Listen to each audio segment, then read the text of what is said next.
Good day to everybody. Welcome to our today's session. Today, we're going to have a discussion on the manners of a strong internet. We're passing the second day of Community Week, and today I have with me Mr. Anirban Datta, who is 2020 ambassador. I have Mr. Ben Scott, who is 2020 Manners Fellow, and I have Naveen K. Lakshman, who is 2021 Manners Fellow.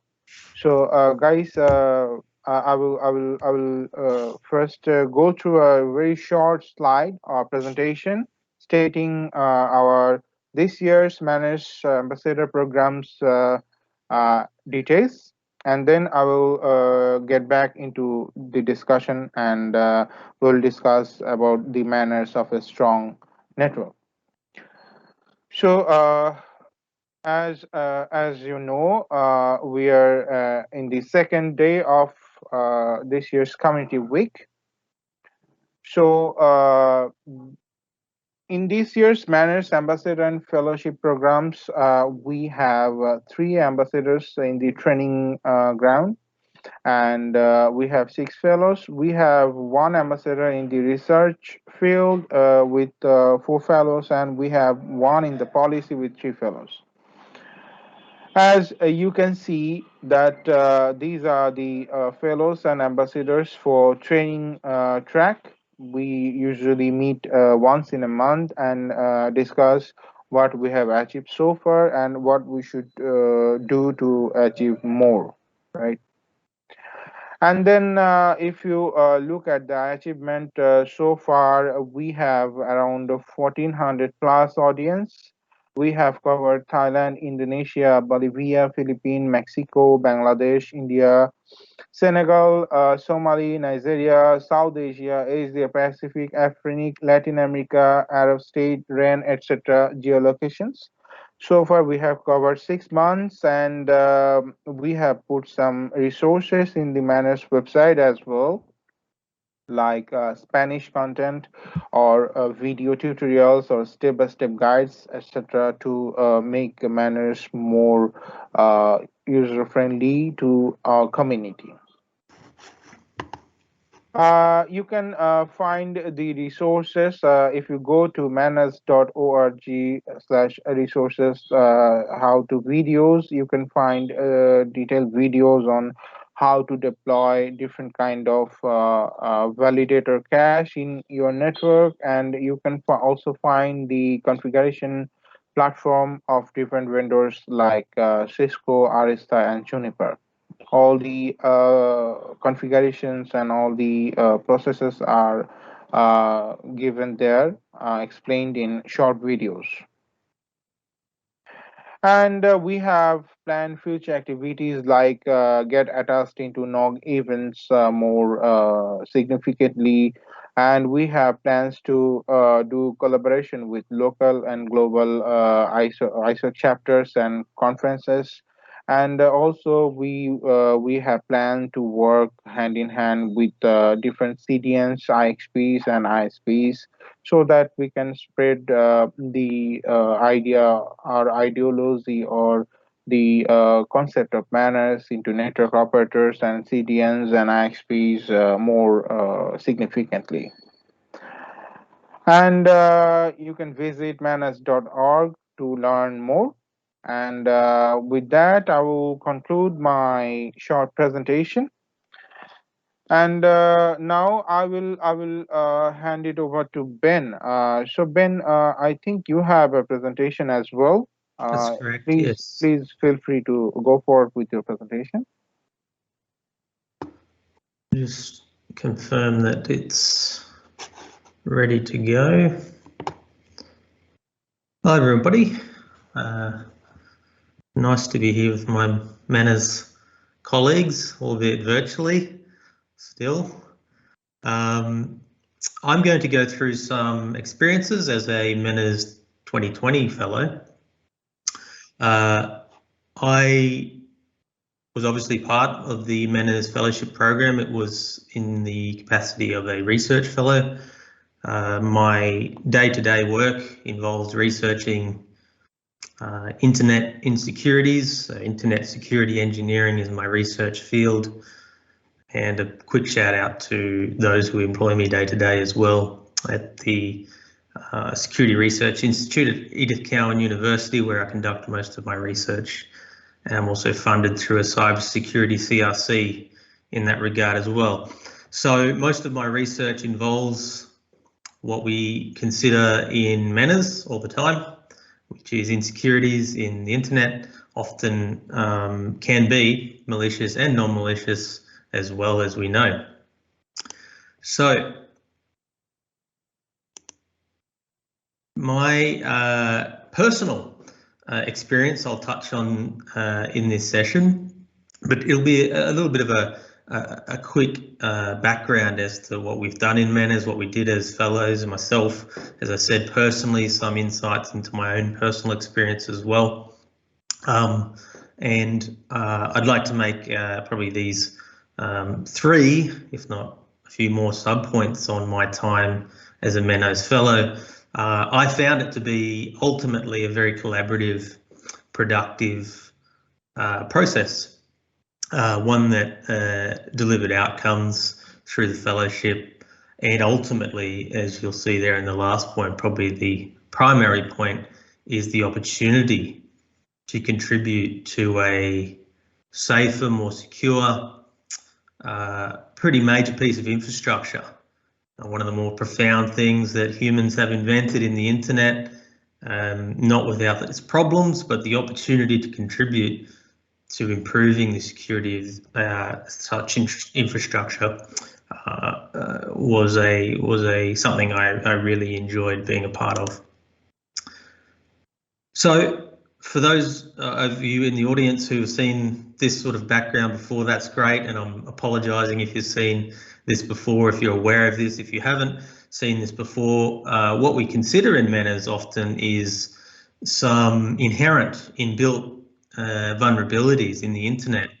The internet was devised at a time when security was not paramount at all, really, and in those times, functionality certainly was driving day-to-day operations, and security wasn't really, as I say, front of mind, and couldn't envisage really what was to come with the internet, that, you know, massive network of networks we know it to be today. So we have this internet, this network of networks that relies on essentially some fairly critical protocols, some fairly critical services, but as I say, those have been and still are at times inherently vulnerable, open to malicious attack, open to misconfiguration issues. Accidents happen, and when they happen on the internet, they can cause a bit of disruption, to say the least. So we look at that at MANRS. We looked at that certainly as a research fellow. I looked at that, particularly focused on BGP, which is often described in many ways. It can be described as the glue that keeps the internet together, has been described as everything from you know, post offices and so forth. There's all sorts of metaphors. Sometimes they get mixed up. The glue that keeps the internet together, not so bad, but it is, as I say, not so secure.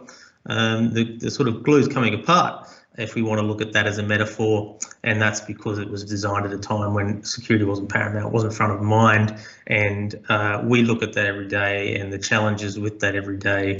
And it's certainly in the program, the MANRS program, it's something we considered closely, and we focus on when things go wrong with BGP and other important protocols and services on the internet. You tend to know about it, maybe not always quickly, but you do tend to know about it, and it tends to make the news.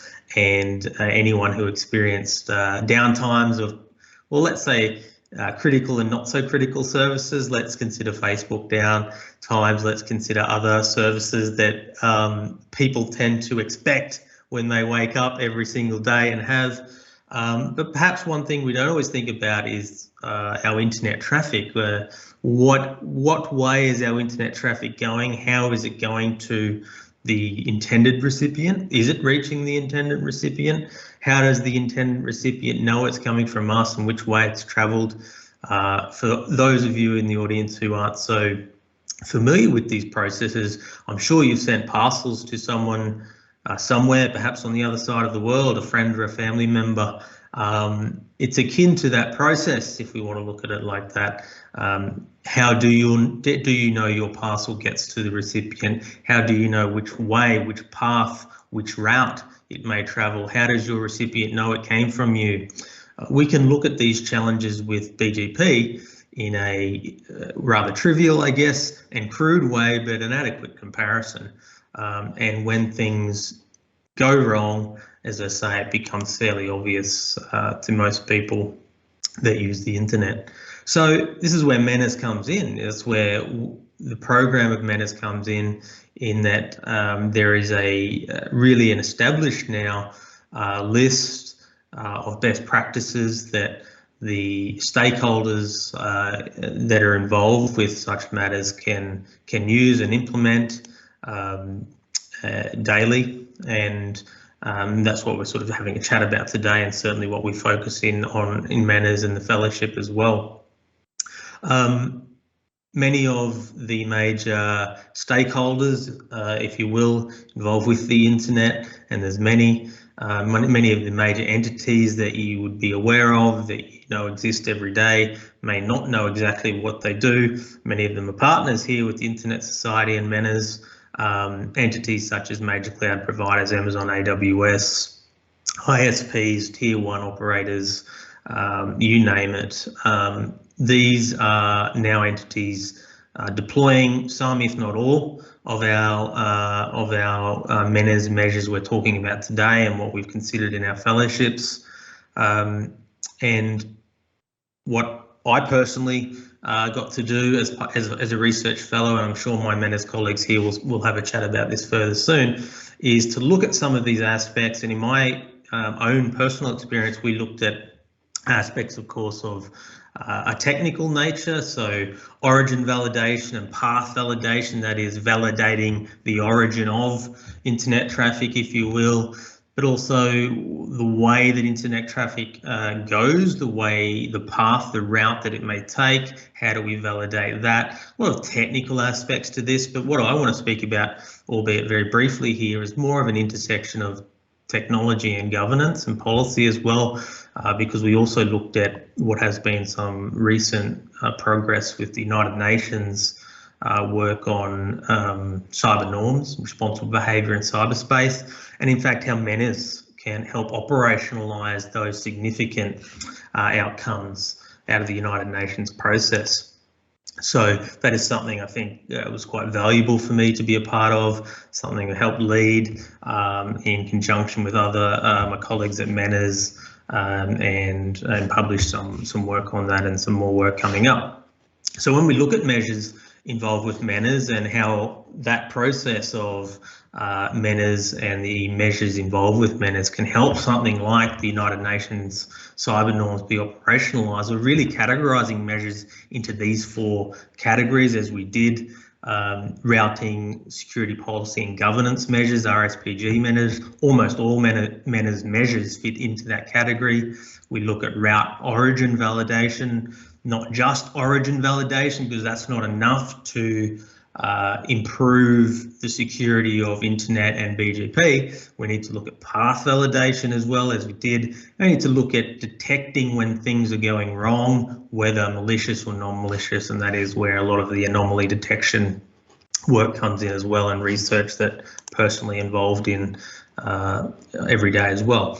Coming back to say this less technical, I guess, if you want to say it that way, aspect of what I personally was involved in with MANRS as a research fellow, we looked at how those MANRS measures that I was just discussing in those categories, those 4 broad categories that we grouped MANRS measures into, may help operationalise these quite significant United Nations cyber norms that have been worked on for many years now, but have gained real traction and progress, and how MANRS can be used as an operationalised framework. And we mapped each of those measures that MANRS offers to each of the cyber norms, and determined, and through some thematic analysis and other work, determined which MANRS measures may actually assist with operationalising United Nations cyber norms and addressing responsible behaviour in cyberspace. You can't do that unless you address, of course, insecurities in the internet.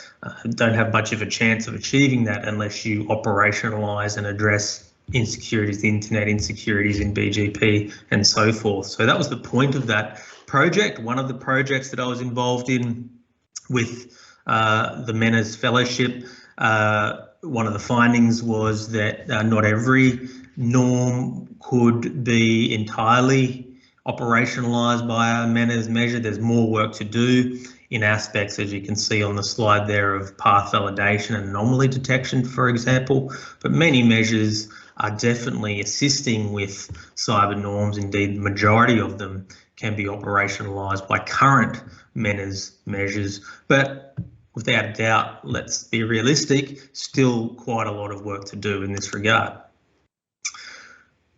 A quick note on a lot of that is the MANRS Observatory. If you're not familiar with MANRS, the program, you're probably not familiar with the observatory. It's something that assists, certainly assisted myself in the day-to-day work as a MANRS fellow, research fellow, assists network operators, assists participants in the MANRS program. Really urge anyone who's not familiar with this program to jump on MANRS, the site manrs.org, and even have a look at the observatory. Quite an interesting exercise, even if you're not so familiar with MANRS. Quite an interesting dashboard to have a look at anyway, and one that I certainly utilised as a MANRS fellow. So I'll leave it at that, so we can all, I'm sure, have a chat about our experiences as fellows.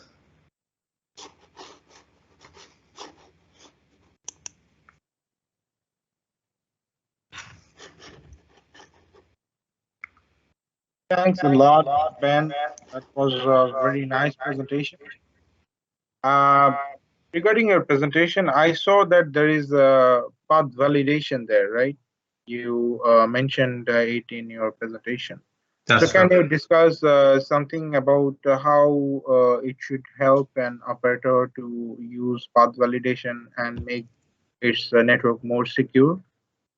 Well, path validation, so many of us may know about, of course, origin validation, right? When we're talking about RPKI and we're talking about the validation of origin, that's certainly been a massive, significant step in the right direction for securing aspects of these internet vulnerabilities, weaknesses that I've been discussing, but alone it's not enough.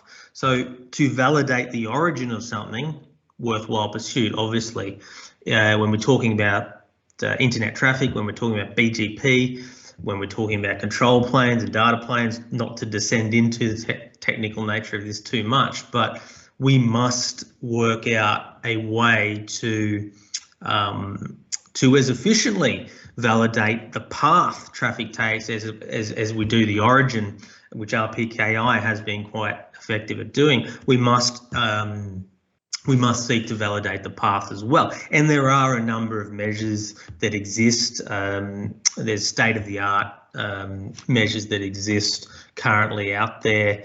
I don't believe I should descend into perhaps boring some members of our audience who may not be so technically inclined, but there are state-of-the-art path validation measures that exist. There's indeed entire proposals to overhaul the architecture of the internet, quite bold proposals, how achievable, debatable, but they do exist. But I'd say that the maturity levels of varying path validation technologies are still being worked on, some not so proven, some more proven than others, to answer the question. So the pursuit continues. It's just to make that distinction that path validation is something that we need to work on more. There's more work to be done, and not surprisingly, when you saw on that slide, some of the norms cannot be operationalized really to the extent they should be unless we achieve that path validation measure as we seek to do with origin validation.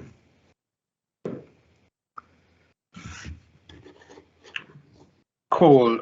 Thanks for your observation on that. So now I would like to have a discussion with Anirban.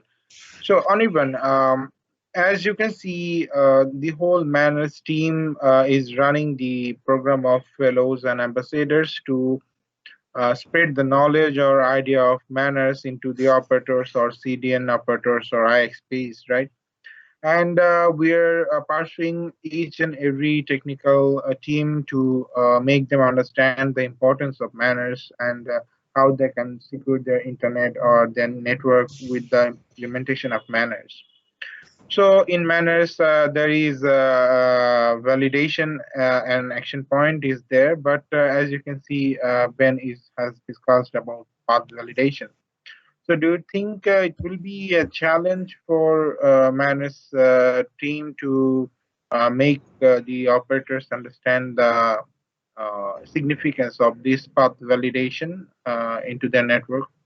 Or do you think there are ways we can approach to the network operators to make them understand that yes, it is important, or yes, it will be a more secure way to deal their network? Yeah, thank you, Zobair. Yes, Ben pointed an excellent point here that is about the path validation. Yeah, it's currently it's a challenge because there is no the specific rules or any guideline we need to follow. But right now we have the only the origin validation, right? So route origin validation, this is the only thing we are right now pursuing all the network operators that at least you should do this so that you can at least validate the prefix or the resource which is coming to your network or from your network to the global routing table, right? So this is the only way right now, but as Ben already discussed that we need to work on the path validation. By this, the BGP protocol can also maybe there have some any other features we need to add with the BGP, but by which it can validate the path. So it's all about the Ben, right? Because he's in the research track. But right now, if I am talking about, as I was one of the ambassador in training sector on 2020, we did like around 4 months of training periods over there, and we did like 58 trainings, and there was like around 1400 attendees. And from that, I have found that like from November 2020 to November 2021, I have seen there's a little bit of change in the RPKI validation. Bogon announcement, like on 2020, I have found from the observatory, of course, that the Bogon announcement number was like around 154, and this year it is 107. So it's decreasing, right? And the path validation RPKI, if it is about the origin validation, it was like around for the Asia it was like around 36%, to be specific 35.9%, and today it is like around 42%. So the validation percentage is also increasing. This is very good. And as the validation percentage is increasing, so the unknown percentage is also decreasing. It was like around 63%, and it is now 57%, which is very good. And of course, if I'm talking about the Asia, India is doing a very good job right now, because from last year they are mainly focusing on the RPKI and or if we are talking about the route origin validation, it's very good, right? Thank you, Joy. Thank you, Anirban, for taking part in this discussion. So now I will go to Naveen. Naveen, you were working as a fellow in this year in the MANRS fellowship program, and you have conducted a lot of training so far in this program, and you have also been working to enrich the status of MANRS in inside India as well. So I would like to hear from you that what is your observation? How do you see manners to take part in making internet more stronger or secure day by day? Thank you, Zobair. Myself, Naveen Lakshman. I'm a 2021 MANRS training fellow. So most of my MANRS activity was focused on outreach. So we were delivering sessions at Network Operators Group, Internet Society hosted, local Internet Society hosted meetings, and Research and Education Network. So we targeted a lot of operators in the Asia Pacific, more specifically in the South Asian region, and most of the participants who attended the sessions were new to MANRS. They do implement RPKI, they validate the routes using RPKI and IRR. They do filters, but they don't do the best practices. That's what the problem is. Most of the operators in the South Asia are massive leakers. They have been leaking routes as well as hijacking prefixes because of misconfigurations, fat fingers, or due to bugs in the network operating systems. So we reached out to the operators, and when they attended the session, we gave them a clear picture how to implement MANRS action as a best practice. So mostly we focused on filtering because India was already, at least the South Asia was already picking up pace in terms of RPK validation. So that was easy for us, and all we needed to reach out to them was on doing best practices on filtering from the customers, peers, and transit. So we taught them how to automate. We taught them how to generate tools using BGP Q3 and Q4. And asked them to generate filters rather than doing it manually. So that was our experience. There are a few operators who reached out to us. They come back to us and discuss. But the problem is again, it takes a lengthy process to get approved by the management. That's the fallback.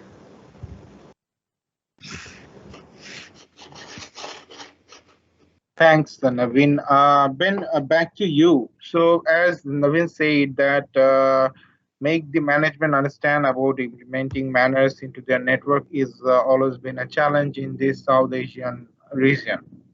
So, do you think there are any better ways to convince the management team who are non-technical to make them understand that these manners actions are very much important and significant for the sake of the security of the network? It can ruin their business and it can make them very uh, disaster condition. So, do you think there are any better ways to handle these situations from your point of view? I feel there is, and anything security related tends to come down to this management, an investment decision, a business decision. It's really no different in that way. You know, organisations are deciding every day where to spend money, whether it's in their security budget or beyond. So I think we need, and we need to accept that we need to communicate in that way to management. I'd also say this though, that I believe there's a lot of scope, a lot of potential for us in MANRS fellows and colleagues and ambassadors, and more broadly even in the Internet Society, to look at how this may be incorporated into education. If we think about network operators, for example, if we think about the entities, and some of them are partners here in Internet Society already and some aren't, some are certainly partners in MANRS. But the providers of education, if you're a network operator, as I have been in the past, and anyone sits in rooms doing that work and where you're educated, you could probably start listing the entities that provide education to network operators, for example. And I think there's scope for incorporation of MANRS resources, curriculum, modules into those sorts of education platforms, for example. Naveen mentioned the ongoing infamous fat finger problems in network operators, in entities and network operators themselves. which in some ways, of course, is a function or a manifestation of workload or pressure of having to just do that job, right? And fat finger misconfiguration issue is just as impactful, just as significant as a malicious attack or an hijack or any other example of a BGP issue you might want to mention. But I think there's a lot to be said about education and a lot to be said about how we might best help education providers in this space, those who educate, those who train and skill those people who are essentially on the front line every day here, and many of us have been ourselves or still are. I think there's a lot of scope to go to there as well. So management certainly, but I think also this concept of incorporating a lot of the great resources, the great modules curriculum that we have access to, that MANRS has generated as well, into more formal process in terms of education and training.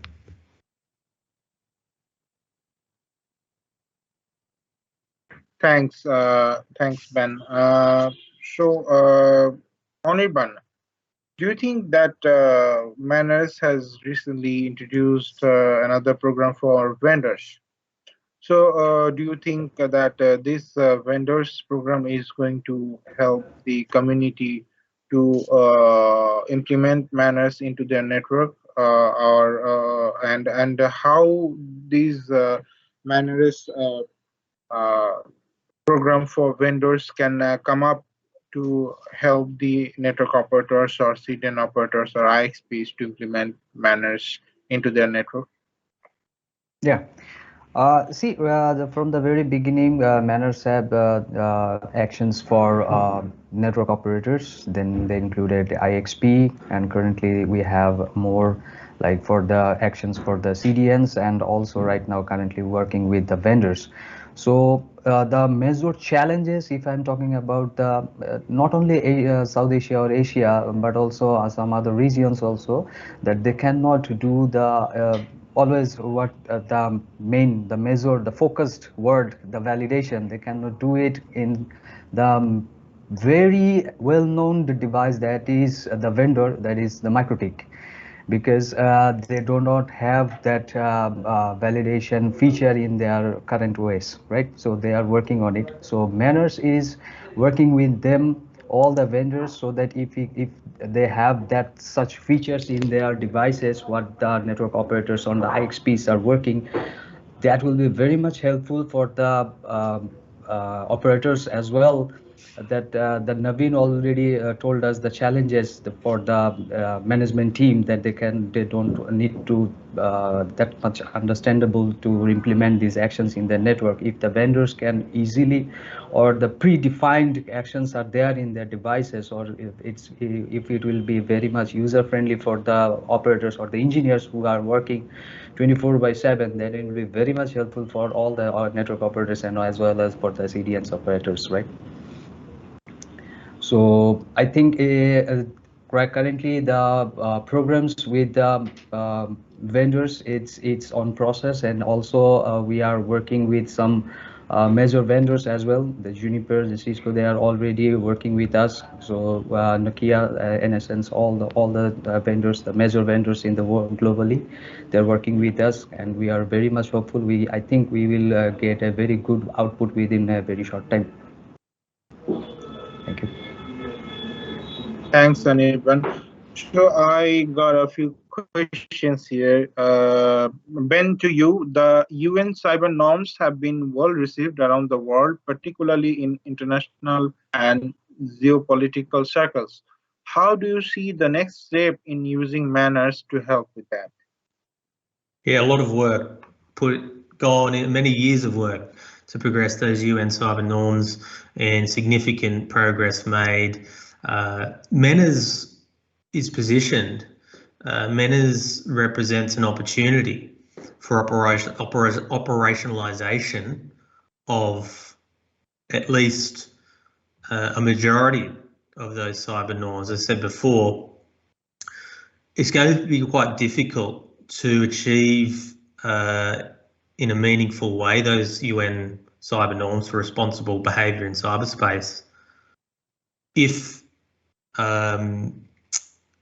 vulnerabilities and insecurities in the internet, like BGP vulnerabilities, for example, are not addressed. So I think MANRS is well positioned, not for a moment suggesting the only framework or the only possible measures to help operationalise those UN cyber norms, but as our work in the 2020 fellowship showed, certainly a vast majority of them can be achieved and operationalised by MANRS measures. So I think MANRS is very well positioned already to achieve that, and I think the further work that will be done in research circles and in the practical implementation through the partners of MANRS, as we've spoken about, NOGs, network operators, tier ones, ISPs, IXPs, CDNs, you name it, that MANRS is well positioned with those non-state actors. Because remember, a lot of the United Nations work is done with state-based actors. Very, very important for non-state actors now to be involved, and the operationalisation of those norms. MANRS is well positioned, in my opinion. That's a great answer. Thanks, Ben. The next one, Naveen, to you. Do you think the current actions are strong enough to achieve success in routing security, or do you have more suggestions to make these actions stronger? Current actions are to an extent enough, but again, path validation is something that is missing. So there's a draft in IETF SIDR Ops that is focused on ASPA, that is Autonomous System Provider Authorization. So I think once it gets standardized, maybe possibly MANRS should start adopting ASPA into the path validation as well. So BGP-SEC is not going to happen in few years at least. So ASPA is a good candidate. Other than that, I think most of the actions, to an extent, should stop routing incidents. Great. Thanks, Ben. Next, the next thing I would like to discuss is about the policy. So it's an open one. Anyone from three of you can actually answer that. So do you think that we can work with local communities or with specific countries or regulatory affairs of those countries to enforce policies to make sure that MANRS is adopted by all the network operators of that country or of that locality? Do you think it's a good idea, or do you think it will be a burden for the network operators to enforce them with a policy or something like that?